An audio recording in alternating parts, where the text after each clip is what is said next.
Oh, hold on. So the homeowner insurance and the HOA are usually not tax deductible if it's for your primary home.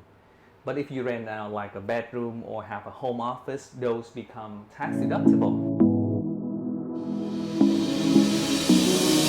Hey homeowners, this is Malvin again. Welcome back to Market Insights and Real Estate Solutions. Today I have a very special guest, Lillian Copeland. Lillian has been in the financial industry for more than 20 years. She's an enrolled agent since 2003 and she's also a tax practitioner since 2014. Today we will discuss about tax deductions available for homeowners. So welcome Lillian. Thank you so much for having me. Yeah, thank you for joining us. Our first question for today is, what are the key tax deductions for homeowner this year? Usually the tax deductions are the home mortgage interest deduction as well as property tax deductions are the two main ones. I see. What about private mortgage insurance or homeowner insurance policy? Are those also tax deductible? The PMI was not tax deductible in 2022. It may be tax deductible in 2023, but we don't know until Congress decides, which usually is in December. As far as home insurance, unfortunately, that is not deductible if it's a primary home or your home, but maybe it can be deductible for a home office. Do you think it is worth it to go through the hassles and itemize all of those deductions, or is it better just to get the general deduction? If you're talking about the standard deduction versus itemized deduction, it always depends on the individual. However, I said give me what you have. So if you're going to itemize, you'll be looking at maybe your medical expenses, you'll be looking at your home mortgage interest deduction, you'll be looking at your property tax, maybe state taxes, and then we could do the calculations from there. Oh, that sounds pretty convenient. And let's say my home needs a new roof, or the HVAC is not working and I have to replace the new system. Are those home improvements tax deductible as well? Usually they're not tax deductible, but you might want to keep records of them anyways for later on if you decide to move or sell your house. However, maybe an energy efficient would be tax deductible. And energy efficient. How do I know if something is energy efficient? The IRS does have a website, but you usually look for like an Energy Star rating, and you could ask your contractor or your tax preparer. That's very good to know. And for some people like me, I'm self-employed, so I use part of my house as my home office. Can I deduct some expenses for my home office? Usually when I tell people about home office expenses, I say look at everything. Look at how an office is set up outside your home. There's going to be rent or a mortgage there. There's going to be taxes that you can take a portion of. Then you have insurance, also your electricity. You have to have electricity to have the lights on, but you might also to keep your computer going. So that can be deductible. And how do you calculate how much you can deduct? How much what you're going to look at is you're going to look at the square footage of the actual home. How much is the square footage of the actual home? And then how much is the square footage of the office that you use for your regular business? And you're going to prorate that. That's going to be a ratio that you're going to look at your utility bills, and then you're going to take a percentage of that. This is interesting because it sounds complicated to keep all of those records.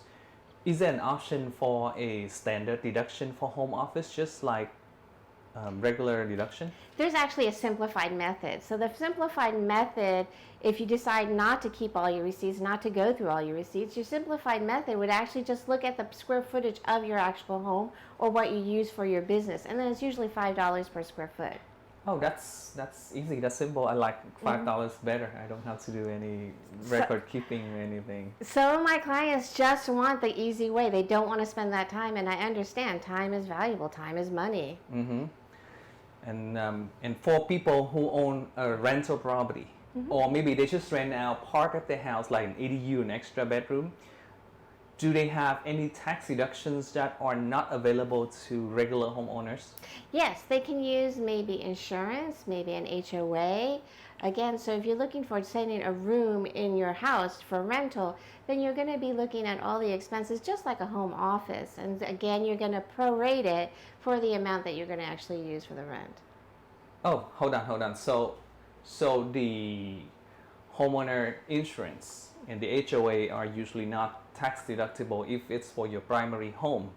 But if you rent out like a bedroom or have a home office, those become tax deductible. Correct. Oh wow, that's amazing. I never know that. There you go. So you want to rent my bedroom so I can sleep on the sofa and get some tax benefits? I'm just kidding. And then if I'm a first-time home buyer, do I have any tax benefits for that reason? Not necessarily for a first-time home buyer. You would have the same tax benefit as someone who actually has owned the home for a while. There are some benefits, such as you could take money from your 401k at $10,000 and use it towards your down payment. You could use some of that, and you won't have the early withdrawal penalty. Oh wow, that's good to know. And I want to add one more thing here, because from the real estate side, I know that if you own your primary residence, it doesn't have to be a first-time homeowner, but the primary residence, you can report that to the county and deduct $7,000 from the assessed value for the home. So technically, depends on your tax rate, you may pay 70, 80, 90 bucks less for property tax every year for your primary residence. Make sure you take advantage of that. And that's why it's a good idea to have a team and talk to a lot of people on your team. As far as like, I know the federal and state, and then you know the county. I and totally the market. Agree. Awesome, thank you. And regarding record keeping, do you have any suggestion for our audience today how to keep the records?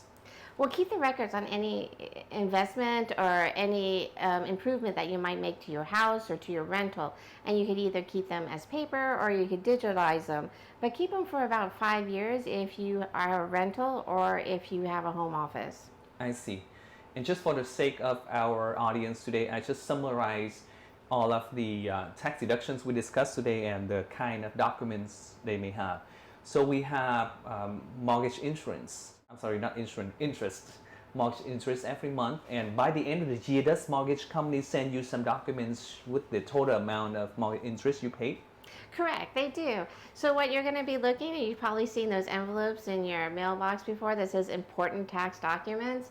And what usually is the bank will send you your 1098, which is your mortgage statement. You get your property tax either online, or you could, the county, of course, always remembers to take that, to mail that bill out. Right. So those are the documents you would have for your deductions. Yeah, so for property tax, it's going to be the property tax bill. Mm-hmm.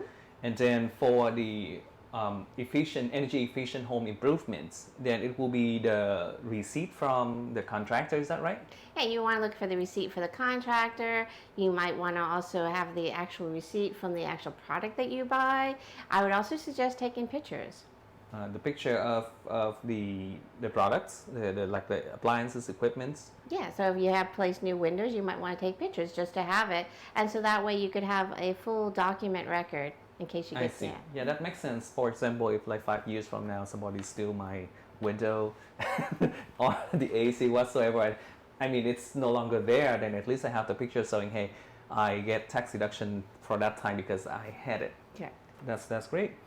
And then of course for the other expenses for a rental, of course you have the receipt for the expenses just like any regular rental, as well as your home office. And how do you figure out like the size? Do you just measure them, like the room? Like the home office? Uh-huh. Yeah, so what you would look at, you'd be looking at the square foot. If you're looking for the ratio, you look at the square footage of the whole entire home that you're going to use, and then the square footage of the office that you use for the regular course of business. And so you would take those two measurements. I see. All right, I learned quite a few things, quite a few new things today, and I hope you do so as well, our audience. Thank you so much, Lillian, for the very informative session. And just want to remind you, this is just for general knowledge. If you're concerned or you want to know more about your specific tax situation, you should always talk to your tax expert. Or if you don't have one, then maybe you can contact Lillian and have a more accurate idea. Once again, thank you so much for hanging around until now. If you like the session, please give it a thumbs up and consider subscribe our channel. And we look forward to seeing you at the next video.